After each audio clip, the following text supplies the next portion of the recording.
On the morning they buried her husband, Ruth Calloway was 57 years old, with exactly $84.62 in her checking account, and Marlowe Bend had settled its verdict before the funeral casseroles went cold. They said Eldon Calloway had wasted the only real money he ever saved on a dead movie house that should have come down 30 years ago. They said it in the church basement over ham salad and weak coffee, in voices pitched just low enough to pretend his widow could not hear them. The funeral home returned his coat to her in a paper sack. It smelled of cold air and the peppermints he kept for his throat, and in the breast pocket, worn soft as cloth from being carried, she found a square of paper folded in quarters. On it, in his small, careful projectionist's hand, were 2 lines. The Orpheum keeps what it's shown. Don't let them gut the walls. No signature. No date. Eldon had carried that note through the whole last winter of his life, and Ruth stood at her kitchen counter and read it 11 times, and it explained nothing at all. The county's books listed the Orpheum Theater as condemned, its worth assessed at the price of the dirt beneath it, and not a nickel more. Pigeons owned the balcony. The marquee still spelled the Orpheum in dented tin letters, missing its first E's neon tube since before the flood year. And yet every evening for 30 years through the closing, through the condemnation order, through 2 heart scares and 1 bad hip, Eldon had walked the 6 blocks from their house after supper and switched on a single lamp behind the lobby glass. He never told her why. When she asked, early in the marriage, he only smiled up from his shoes and said, "A picture doesn't truly end while somebody is still there watching it." She had stopped asking around the time she stopped waiting up. What Ruth Calloway pried loose from that building's walls in the coldest week of March would fill an auction room past standing, put a number on the block that nobody in Marlowe Bend had ever seen attached to their town, and answer the question she had been too tired and too hurt to ask out loud. What her husband had actually been doing down there, night after night, for all those years. Stay with me to the end, because the moment the men who condemned that building saw what she uncovered, their faces said everything their mouths could not. And before we go any further, if quiet stories like Ruth's are how you spend your evenings, take a moment and subscribe so the next one finds you, and tell us in the comments where you're watching from tonight. We read every single one. Come back tomorrow too, because I've set aside something even more special. Now, back to Marlowe Bend. Ruth had married Eldon Calloway at 23.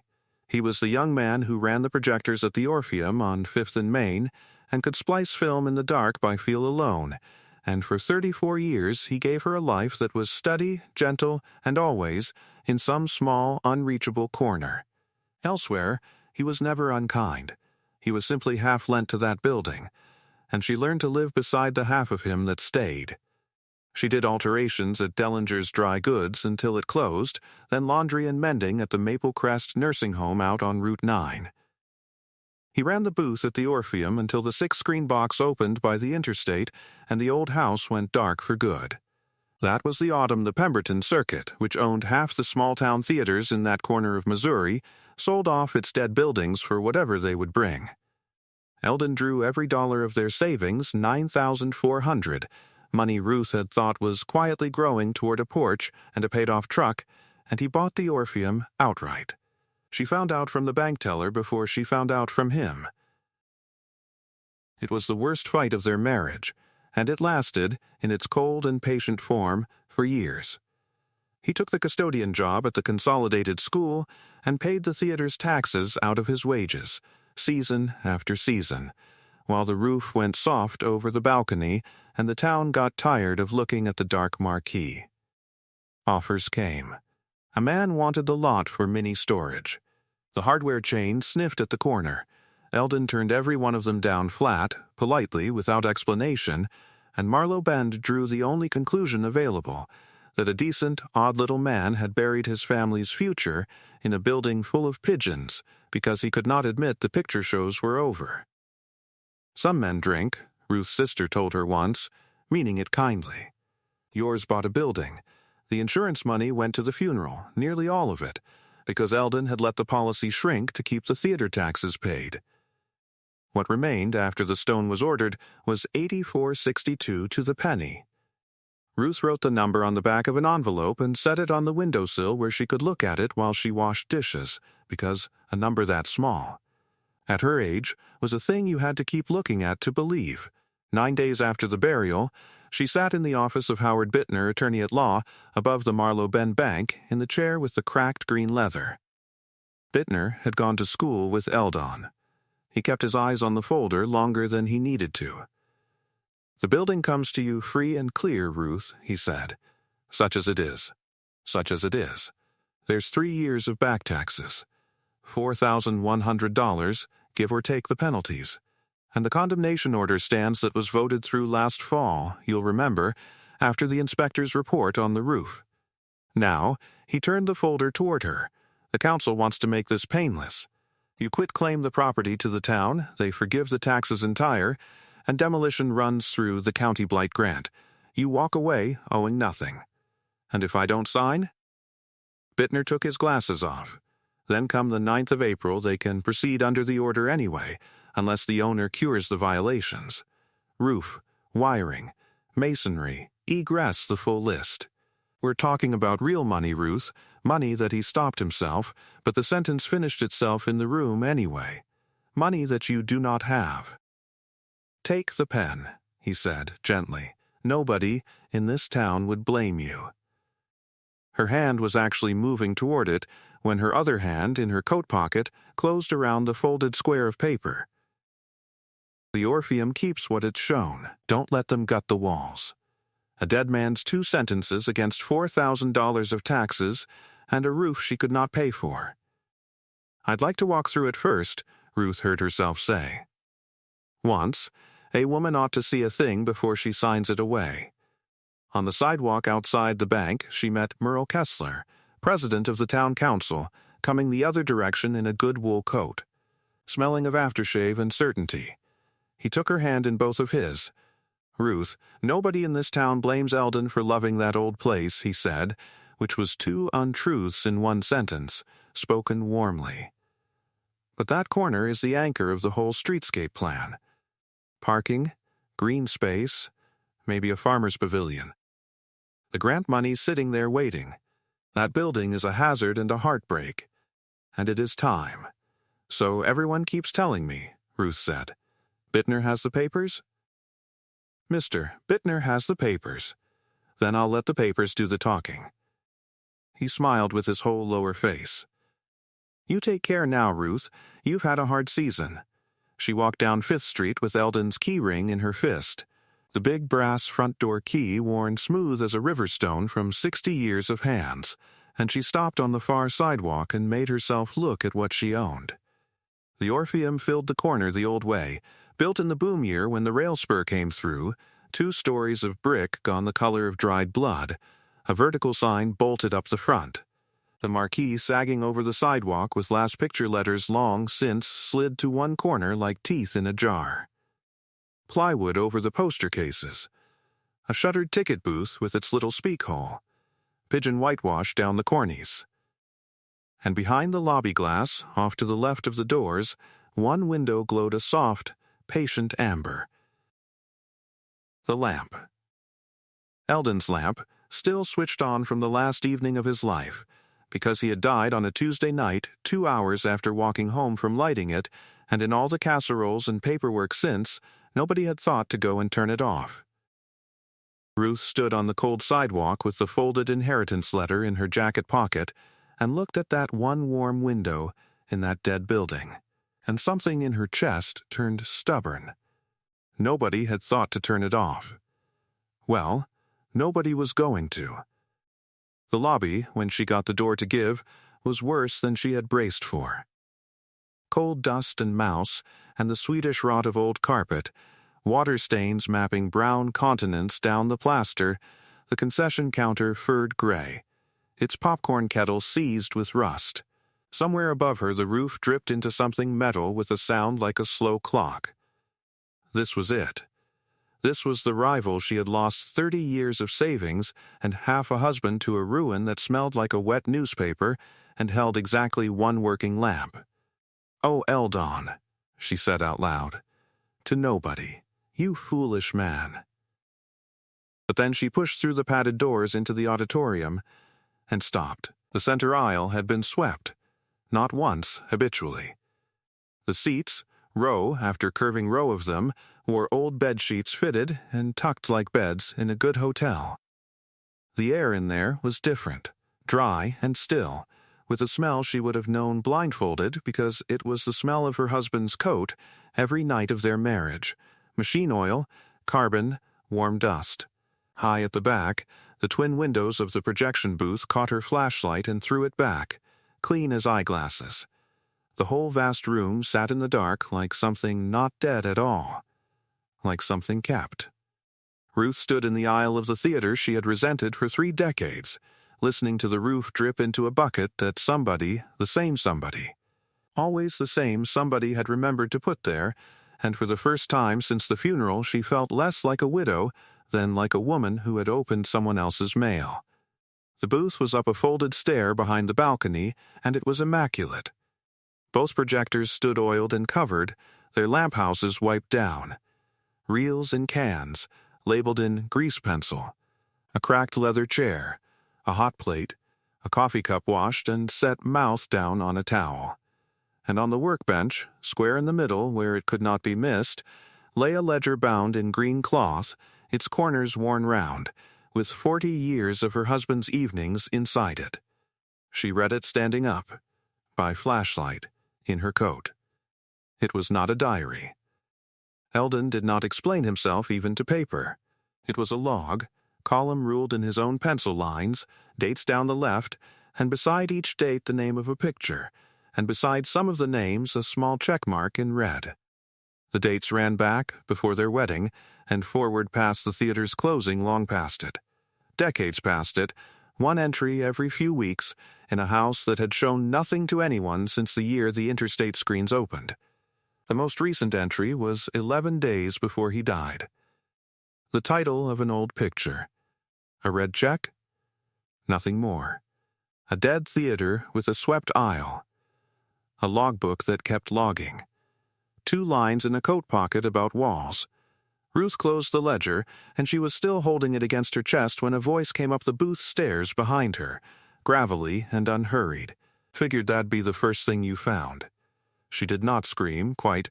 The man on the stair was in his 80s, built like a fence post, in a canvas coat and a flat wool cap, one hand on a cane and the other holding up a key of his own, brass, twin to hers. Harmon Tice, he said. I had the concession stand. Back when. Relief man in the booth when your Aldone's supper ran long. I've been keeping the boiler from freezing since he passed. He'd have haunted me otherwise. I saw your light moving and thought, well, either it's Ruth or the pigeons have unionized. You have a key. Had one since before you were married, ma'am. He climbed the last steps and looked around the booth with an old man's slow thoroughness. He kept it nice. He always kept it nice. You could eat your dinner off that lamp house any night of the world. Mr. Tice, Ruth held up the green ledger. What was he doing down here? There's dates in this book from last month. There hasn't been a picture in this house since before my hair went gray. What was he watching? Harmon Tice looked at her for a long, weighing moment, and she watched him decide something and then decide against it. He was keeping the place, he said finally. That's all I'll say, because the rest of it's his to tell you, and I have a feeling he means to. You look where the building tells you to look, Ruth. It's been trying to tell people for years, but wasn't anybody left in this town who'd sit still long enough to listen. He would not be pushed past that. He showed her the boiler, instead, and the fuse box, and how the lobby lamp ran on its own little circuit Eldon had wired So, a blown fuse in the house could never take that one light down. Then he stumped off home through the cold, and Ruth stood a long while looking at the amber lamp, doing arithmetic in her head against $84, losing every round of it. She did not sign that week. She told herself it was the taxes she was thinking through, but she came back the next morning, and the one after, with a broom, then a thermos, then the good flashlight. She told Bittner she wanted the full inspector's report before she put her name to anything, and Kessler heard about it within the hour, because Marlow Bend was that kind of town. It was on the fourth morning that she began to notice the east wall. The Orpheum was a shoebox, lobby to screen, and its long north and south walls were plaster over brick, cold to the hand and hollow-sounding nowhere. But the east wall of the auditorium, hacked. The right-hand side as you face the screen, the side away from the alley, Sue carried a wainscot of tall wooden panels up past head height, and above the wainscot, the plaster stood proud of the brick by more than her hand's width. She only saw it because a water stain had lifted a paint blister near the third panel, and when she pressed the blister flat, the wall gave a sound that no brick wall makes. A soft sound. A padded sound. The sound of a knuckle on a book. She stood there in the cold with her palm flat against it, and around her rose all the small oddities she had been sweeping past for days, assembling themselves into a question. The radiators along that wall had their valves wired shut wired deliberately with copper twists.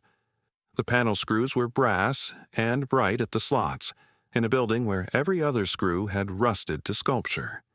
In the booth ledger, tucked at the back, a pencil note in Eldon's hand that she had taken for shorthand. East dry. Checked. And a memory, 20 years old, surfacing with a click, a whoosh.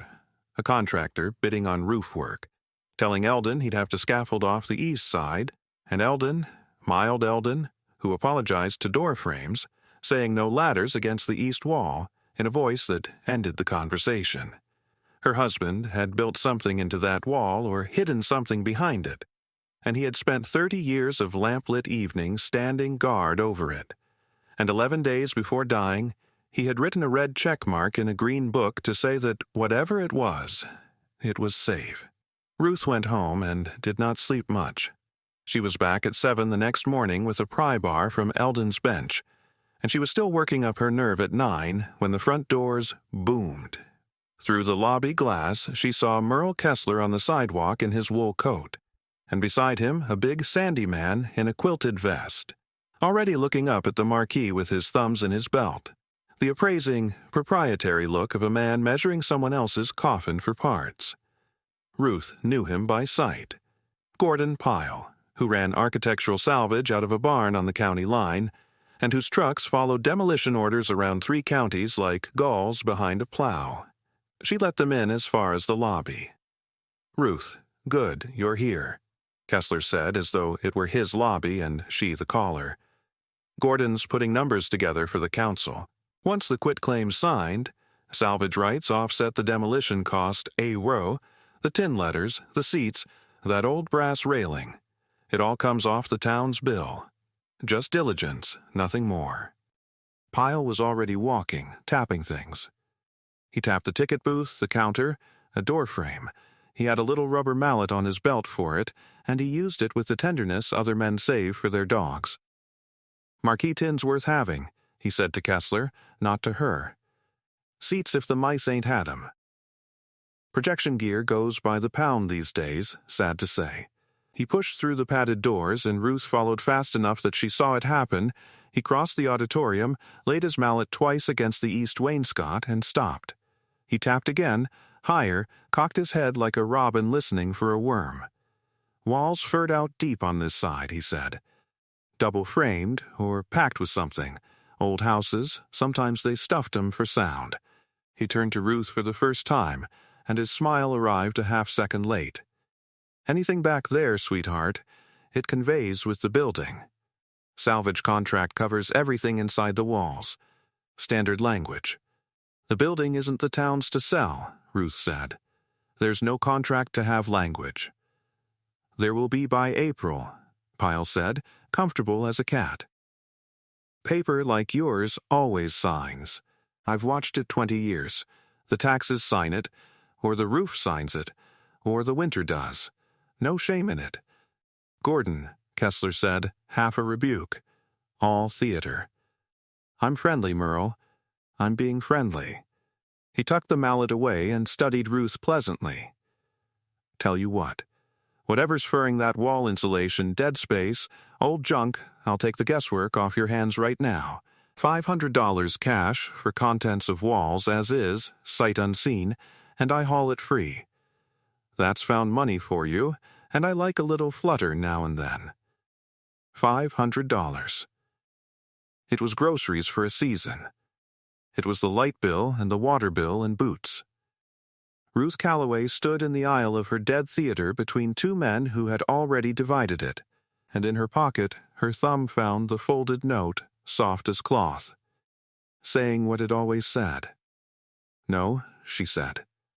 "Thank you kindly for stopping by. I'll see you both out." Kessler talked the whole length of the lobby timelines, grants, hard seasons, sensible women, and she shut the doors on the middle of a sentence and stood with her back against them, listening to Pyle's laugh going away down Fifth Street. Then she walked back into the auditorium, alone in the pigeon quiet cold with a pry bar and a paint-blistered wall her husband had guarded longer than most men guard anything at all. Now, before she opens that wall, stop with me for one breath, because this next part is the reason I told you this story tonight. If you've ever been the one they were sure would sign, take a second right now and subscribe, and then stay with me. Because what Ruth Calloway found behind that third panel changed everything her ruin, her town, and every single thing she thought she knew about the quiet man she'd been married to for 34 years. The third panel came loose the polite hard word at a time, brass screws backing out clean, the pry bar barely needed at the tongue and groove. Behind it was not brick. Behind it was tar paper, tacked drum tight over lath, and when she slit the paper with Eldon's pocket knife and peeled it back, the beam of her flashlight fell on a face. A woman's face, 10 times life-size, printed in teal and gold and carmine, so vivid in the dark that Ruth's breath went out of her. Lustrous paper, unfaded, glowing like a stained glass window in the flashlight beam, a movie poster, an enormous one, stretched flat and fastened at its edges with brass tacks through cardboard washers. And where the panel's gap ran deeper, she could see the sheet's edge lift, and behind it another sheet. And behind that one, another, layer on layer on layer, paper going back into the dark like the leaves of a book stood on end, the whole impossible thickness of that wall packed solid with pictures, dry and flat and cold, waiting exactly as somebody had left them, exactly as somebody had checked on them, 11 days before he died. Ruth Calloway sat down in the aisle.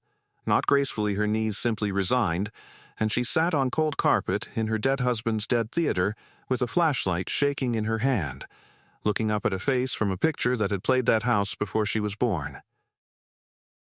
She did not know yet what the paper was worth. Understand that. She was a woman who mended sheets at a nursing home.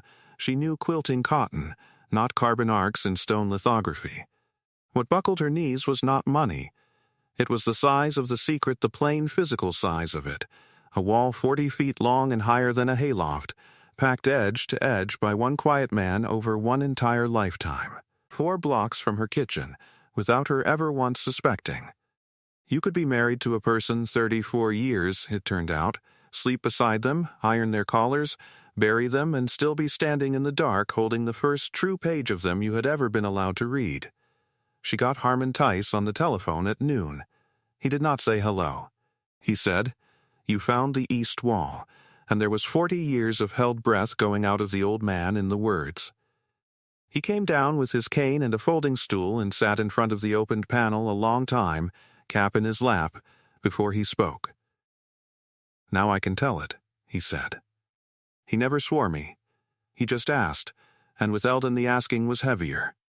"You want it from the start?"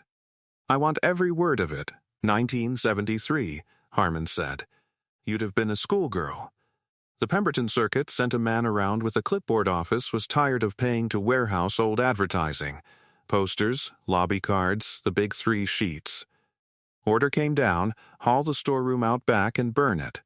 50 years of paper, Ruth, every picture this house ever ran, going back past the war, past sound. And your Eldon, he was the real boy then, 17.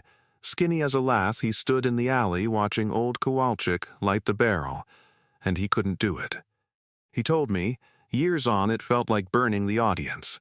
All those nights, all those faces looking up. So him and Kowalczyk, they burned the top layer for show and carried the rest down cellar by dark. And the clipboard man signed his form and drove off happy. And the circuit never asked. Circuits never do. And after that it got to be, what would you call it? His collection plate. Every changeover night, when the new picture came in and the old paper was meant for the trash, Eldon saved it. Rolled it in fiber tubes, marked it, put it down, did it here, and when other houses on the circuit went dark Wellsville, the Rialto over in Camden Falls, he'd drive over on a Sunday and come home with the trunk riding low. 30 years, near enough, before this house ever closed. He had a rule about it.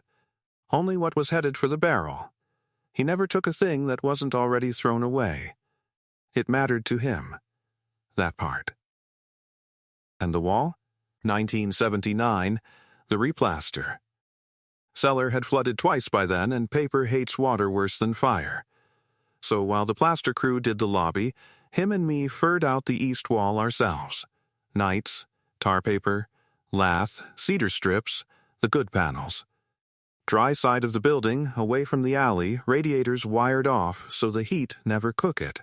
Dark, flat, cold and dry roof, that's a bank vault for paper, is what that is. He'd take a panel down every little while, check for damp, check for mice, write his little mark in the green book, close it up. 30 years he made that walk. Whole town thought he was lighting a lamp in a dead building because he couldn't let go. Harmon's laugh came out half cough. He was doing rounds, like a night watchman. Man guarded a museum and let him call him a fool for it.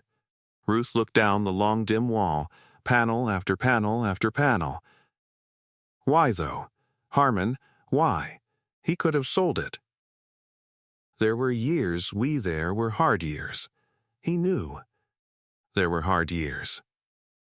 The old man turned his cap around in his hands. He used to say it up in the booth, when the last reel was running and the house was warm and full, Harmon said. He'd watch the light going over their heads, and he'd say, a picture only ends when nobody's left to watch it. That was the whole of Eldon's religion. Right there. Far as he figured, he wasn't keeping paper. He was keeping every show this town ever watched from ending. And a man doesn't sell that to buy a porch.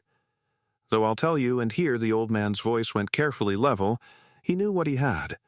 He knew to the dollar, near enough. He took a magazine, put it in a plain wrapper like it was shameful. Auction results. Kept the back issues in the booth cupboard, and toward the end he kept a folder with them. You ought to look in that cupboard, Ruth, before you let one more soul in this building. The folder was where Harmon said, behind the coffee tin. Inside were pages torn from collector magazines with lot results circled in pencil, a typed letter from a Dallas auction gallery dated 2 autumns back, an inquiry Eldon had evidently never answered, and, clipped to the letter, a list in his own hand. Titles, years, sizes, a column of small pencil figures. At the bottom of the column he had drawn a line and written no sum. Just 2 words, underlined twice, for Ruthie. She sat in his cracked leather chair until the light through the booth windows went blue, holding the list, being read by it. Word should not have gotten out. It got out anyway, the same afternoon, because Ruth had needed panel screws turned and had hired the Vasquez boy, Nico, 16, quiet, who mowed the theater strip of grass in summer, and Nico told nobody at all except his mother, which in Marlow Bend is a radio station.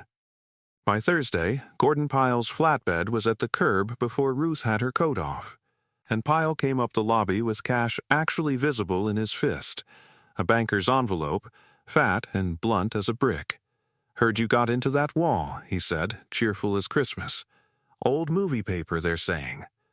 "Well, I'll be square with you, that's a real find for insulation." He slapped the envelope on the concession counter. water-stained old advertising, glued in, tar paper both sides. You know what happens when amateurs pull paper off lath? It comes away in postage stamps. 500, like I said, sight unseen, contents of walls entire, and I'll haul your headache off by Saturday. It isn't glued, Ruth said. It's tacked. And it isn't stained. And you know both those things, Mr. Pyle, because you sounded that wall with your little hammer, and you've been sleeping poorly ever since. The cheer thinned. Paper's paper, sweetheart. Then why is yours in an envelope? Nico, up a ladder with a screwdriver, made a sound he turned into a cough. Pyle's jaw worked. All right. $7.50, and that's me being a neighbor. You want to hear what's not neighborly? That roof has one winter left. Merle's grant expires come summer, the order executes in April, and when the county's contractor takes that wall down with an excavator, salvage comes to me anyway at scale price and you get nothing. I'm offering you something instead of nothing. That's arithmetic, and arithmetic's all it is. Then here's mine, Ruth said. There's a letter upstairs from a Dallas gallery that's been writing my husband about this wall for 2 years. I telephoned them this morning. A man is flying up on Monday flying, Mr. Pyle, to look at what you've priced at $750. So I believe I'll wait for the fellow with the airplane ticket. You can see yourself out and, mind the sill, it's coming loose. For one bare second, watching the envelope go back into Pyle's coat, Ruth felt the floor of it how close a tired woman with $84 comes to taking the brick of cash on the counter. Any counter. Every time. Then the doors boomed shut behind him, and Nico let out his held cough and from up the ladder said, My mom says he bought Mrs. Anholt's dining set like that. Envelope and all. Your mom, Ruth said, raised a good watchman. Get down before you fall, and I'll make cocoa on Eldon's hot plate. The man from Dallas was named Simon Alcott, and he arrived Monday noon in a rented sedan with cotton gloves in his breast pocket like a preacher carries scripture. He was perhaps 60, spare and courteous, and he stood in the middle of the auditorium a moment with his eyes closed, just breathing, before he ever looked at the wall. Cold and dry, he said. Cold and dry. Ma'am, you have no idea how rarely I get to say those words in a building like this. He was 4 hours at the opened panels with gloves and a lamp and a camera, and Ruth learned the strange tenderness of experts how he lifted each sheet's corner on a bone folder, how he talked to the paper under his breath. At the second panel, he stopped talking altogether. At the fourth, he asked, in a voice pitched not to startle anything, whether he might sit down. Mrs. Calloway, do you know what your husband assembled here? I know what he thought. I found his list. May I see it? He read Eldon's pencil column in silence, and when he looked up, something in the courteous face had come unfastened. Your husband was conservative, he said. Ma'am, let me say this plainly, because you've had people speaking to you unplainly, I suspect, for some while. What is in this wall is stone lithography from the great era of American picture advertising, much of it from the years when theaters were ordered to destroy it, which is why so little survives. Survivors are usually folded, faded, watermarked, patched. Yours have been pressed flat in the dark at an even cold temperature for 46 years. In the trade we would call the best of these unhandled. There are titles in this wall I have never seen offered. There is one I'll show you, which I believe fewer copies exist than I have fingers on this hand, and the last one, anything like it, brought 6 figures at public auction. 6 figures, Mrs. Calloway, for 1 sheet of paper. And your wall is 40 feet long. The auditorium was very quiet. Somewhere back in the lobby, the lamp burned in its window the same as it had for 30 years. Mr. Alcott, Ruth said at last. What does a person do with such a thing? A person does nothing fast, Alcott said. You insure it. You document every layer as it comes out. My people do that, on our nickel. Because we will very much want to sell this collection. You let no one touch it who doesn't know paper. And ma'am, you tell no one the numbers I'm about to write down for you until the day you're ready for the whole world to know them. Small towns and large numbers make weather together. His preliminary figure, penciled that evening at the concession counter and marked estimate, subject to catalog, was $400,000. Underneath it, he wrote, and underlined the word plus. Ruth drove home past the bank, where her account still held less than the cost of a good winter coat, parked in her own gravel drive, and sat in the truck in the dark for some time before she could make her hands let go of the wheel. Alcott's people came within the week. 2 careful young women and a vanload of acid freeboard, and the east wall began to give up its layers one panel at a time, each sheet photographed, numbered, sleeved, and carried to the stage like something being borne up an aisle at church. 206 pieces came out whole. Posters the size of barn doors, folded flat in eighths the old way and pressed for decades until the folds had all but healed. Window cards. Inserts, lobby sets complete in their little numbered runs. Titles Ruth knew from her girlhood, and titles dead before her mother was born, ink so rich under the work lamps that the young women kept laughing, out of nerves, the whole first day. It was on the last day of the removal, at the bottom of the final bay, flat against the brick itself where the very first layer had gone up in 1979, that one of them called Ruth over in a changed voice, not a poster, a manila envelope, wrapped in oilcloth, tacked at its corners.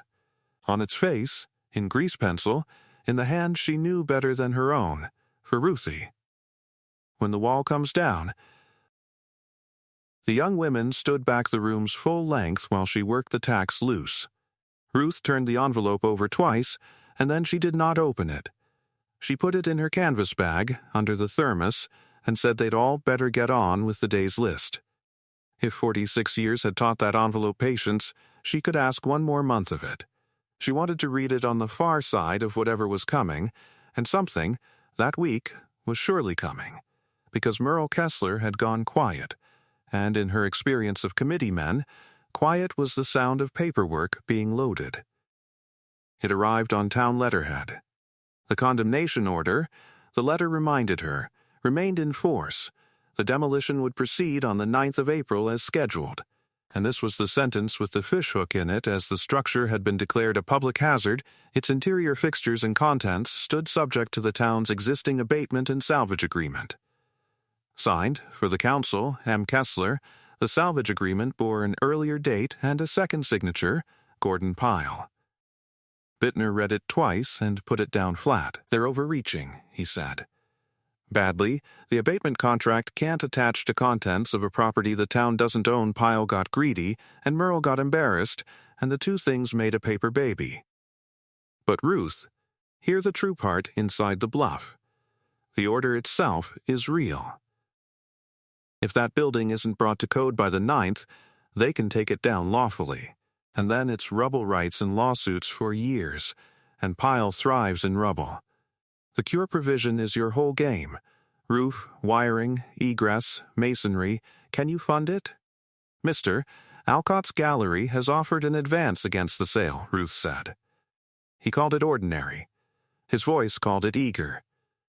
Then here's what I want, Bittner said, and for once since the folder with her name on it had crossed his desk.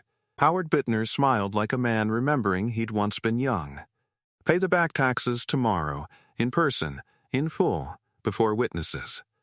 Then we answer the council in public session, on the record, where the whole town can watch Merle try to explain how he came to sign away the insides of a widow's building to Gordon Pyle before she'd sold it to anybody. The council chamber on the second Tuesday of March held more of Marlow Bend than church had seen since the flood year. Ruth sat in the front row with Bittner, Harmon Tice at her left with both hands on his cane, Nico and his mother behind.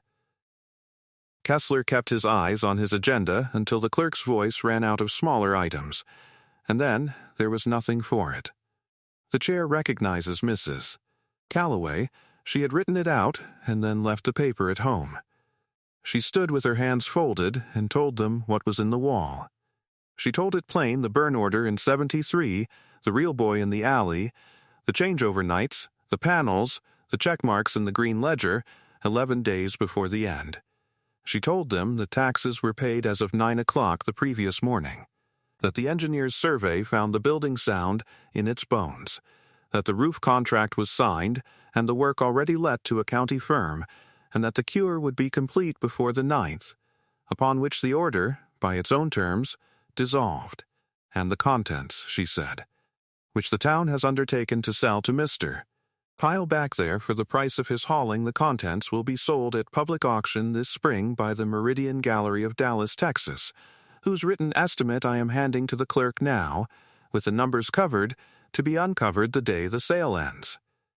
My husband sat in this room, some of you'll remember, whenever the demolition came up, and never said one word in that building's defense. He couldn't. Every word of his defense was sealed inside a wall. Well, the wall has said it now, and I've one sentence to add, which he told the projection booth more times than any of us drew breath.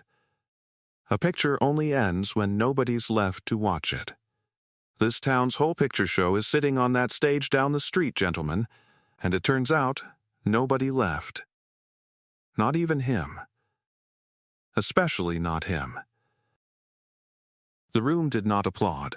Quite Marlow Bend was not an applauding town, but chairs creaked altogether, which locals knew for the same thing. Kessler moved to table the abatement question, pending review. The motion carried with a speed that left Gordon Pyle standing at the back, holding his hat, doing arithmetic of his own, and finding you could watch it cross his face. Nothing left on his side of the ledger to count. Now, if you've made it this far, you're the sort of watcher Eldon Calloway was betting his whole life's secret on, so do one thing for him. Hit subscribe and turn the bell on while you're there. Because the auction is where this story stops being about paper, and I want you in the room for what Ruth found in that envelope after the gavel came down. The Meridian Gallery wanted the sale in Dallas. Ruth said no with a gentleness that ended the discussion in one telephone call. The collection had never once left the Orpheum, she said, and it would be sold from the Orpheum's own stage or not at all. Alcott, to his lasting credit, laughed and said that, for a story like that one, the bidders would come to Missouri and count themselves lucky, and then his people did what auction people do. The catalog, the previews, the magazine notices, the careful leak of the phrase found sealed in a theater wall to the three collectors most likely to lose sleep over it. The roof went on through the wet weeks of spring, and the wiring after, and by the last Saturday of May the Orpheum stood watertight for the first spring in 20 years, its marquee rebulbed by the county electricians as a courtesy that half the crew stayed late for anyway, off the clock. The morning of the sale, cars with license plates from 9 states stood down both sides of 5th Street, and a chartered bus from the airport idled where the flatbed used to park. Inside, under the clean chandeliers, folding tables ran the length of the lobby with white gloves laid out like communion, and the sheeted seats had been uncovered at last 600 of them, dusted, patched where the mice had won, filled to the walls a full hour before the first lot. Front row center, in pressed suits with the particular stiffness of men attending their own conversion, sat the Marlow Bend Town Council, every chair of it. Merle Kessler held a numbered paddle in his lap, like a man holding a hymnal in an unfamiliar church. And at the back, by the doors, in his good vest, stood Gordon Pyle, because a salvage man cannot help himself, and because some educations sell tickets. Ruth wore her gray dress and sat at the side of the stage where Eldon's list said she should be, which is to say, close enough to touch the paper as it went. Alcott took the podium at 10 sharp, laid down the rules in his courteous flat voice, and then looked out over the crowded house for a moment longer than business required. Ladies and gentlemen, every lot in today's sale spent the last 46 years inside the east wall of the building you are sitting in, he said. It was put there, one changeover night at a time, by the man who ran the projectors here for most of his life. He was not a wealthy man. He was, we can now say with certainty, a patient one. Lot 1. Lot 1 was a window card from a serial western, the least of the 206, chosen first, Alcott had told her, to let the room warm its hands. It was estimated at $400. It sold, after 2 minutes that Ruth experienced mostly as a ringing sound, for $2,100. Fair warning, Alcott said mildly over the noise. It appears we shall be here a while. The morning built like weather coming across wheat. An insert from a gangster picture, 9,000. A lobby set complete in 8 cards, 14,500, to a telephone bidder whose distant murmur came through the speaker like surf. A 3-sheet from the year the theater opened, the town's own name printed on the exhibitor strip, 26,000, and the man who won it. A collector down from Chicago stood and asked whether he might shake the widow's hand at the break, and was applauded for it. At 1:30, Alcott set down his water glass, and the 2 careful young women carried out the folio everyone had flown in for. The horror 1-sheet from the killed print run, the poster of which fewer copies were known, he reminded them quietly, then fingers on a hand.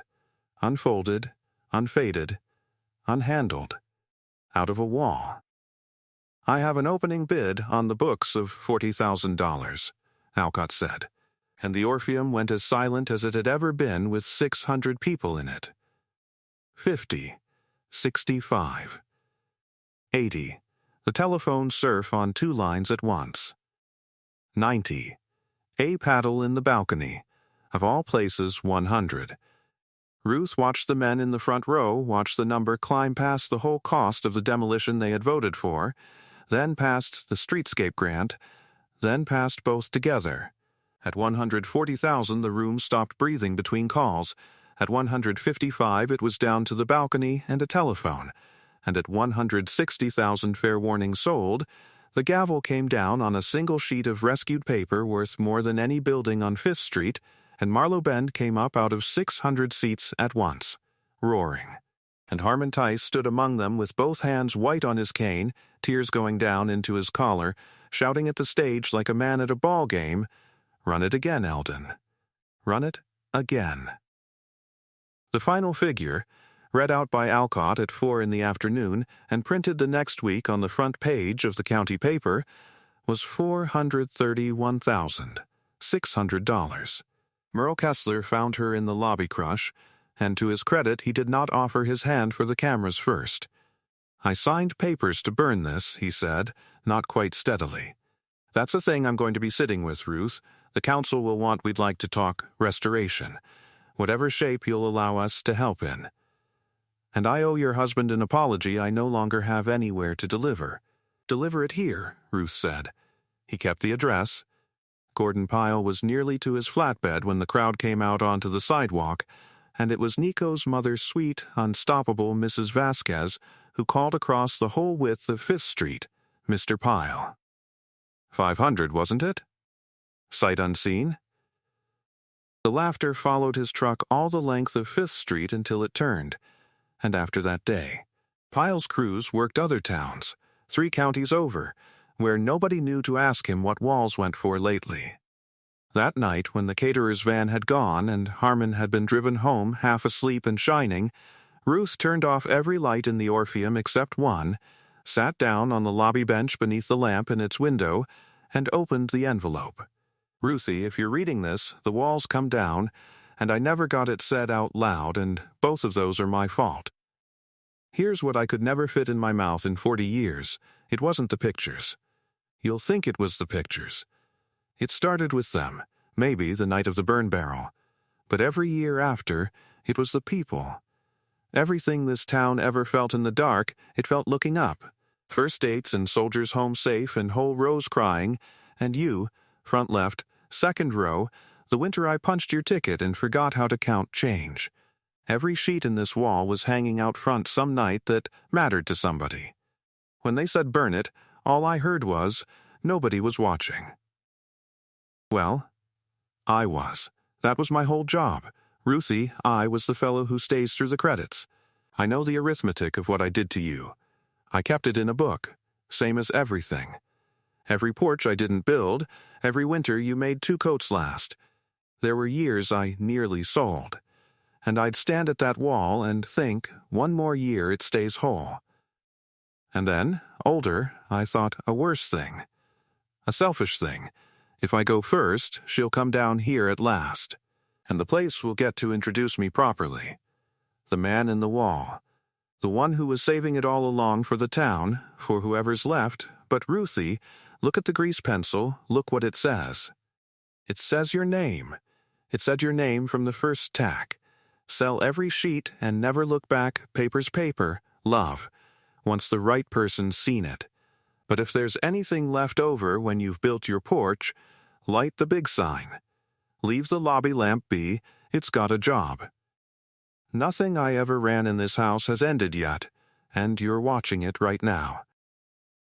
Ruth Calloway sat under the lamp with the letter in her lap until the window in front of her had gone from black to gray, and if she said anything back to him, the Orpheum, which keeps everything it has ever been shown, is keeping that too. She built the porch. It took 9 days of a Marlowe Bend June, and it was the sort of porch you build with money that has stopped being frightening. The rest went where the whole county now knows it went. The Orpheum reopened the Friday after Thanksgiving, its marquee blazing whole again after a generation dark dollar admission, free for anybody under 12 or over 80, with Nico Vasquez, apprentice projectionist, paid, proud, taught by a green ledger, and an old man with a cane running carbon light off machines that had waited 30 years under their covers without complaint. Harmon Tice sat in the booth's cracked leather chair with the title of relief man restored to him formally.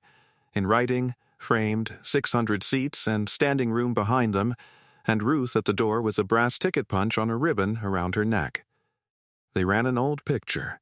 Of course they did one of his from the wall's own list, borrowed back for the night from the collector from Chicago, who came down for the occasion and sat third row center, blowing his nose like a local.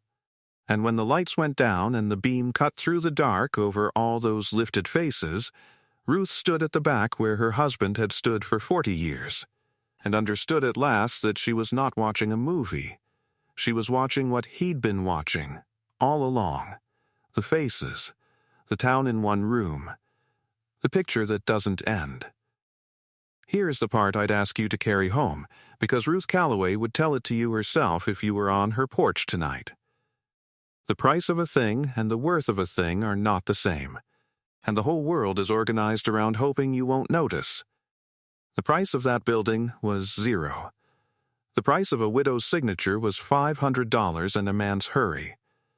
But worth is a slower arithmetic. Worth is what someone quietly loved, and kept and checked on in the cold for 30 years while his neighbors called him a fool. Most of us have a wall like Ruth's somewhere. A person we think we've finished reading. A place the sensible people have written down as nothing. Pry the panel. Sit still long enough to listen. The fools with the lamps are so often the ones keeping the accounts that matter, and some of them are keeping a page with your name on it. If this story kept a light on for you tonight, there are 2 more waiting right on your screen. Subscribe. Turn on the bell so the next one finds you. And tell me in the comments which building your town let go of, because I read every one, and some of them become stories like this. Ruth still lights the lobby lamp herself. Last thing, every night. Rain or shine, show or no show. Ask her why at the ticket window and she'll punch your ticket, and smile, and tell you what the projectionist always said. No picture ever really ends, so long as somebody stays to watch. Good night.